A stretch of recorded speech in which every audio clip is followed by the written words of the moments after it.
Hello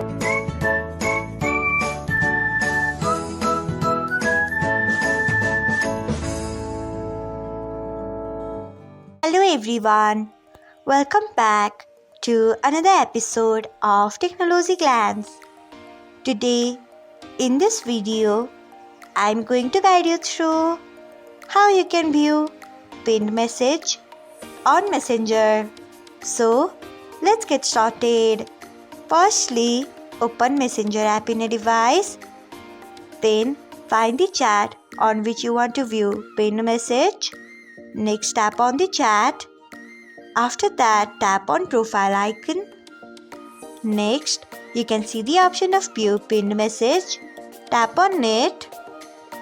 So, this is how you can view pinned messages on Messenger. Thanks for watching. If you found this guide helpful, we would love it if you hit the thumbs up button below. We upload great new tech tutorials like this one every day. So, do not forget to subscribe to our channel and hit the bell icon so that you'll never miss another update.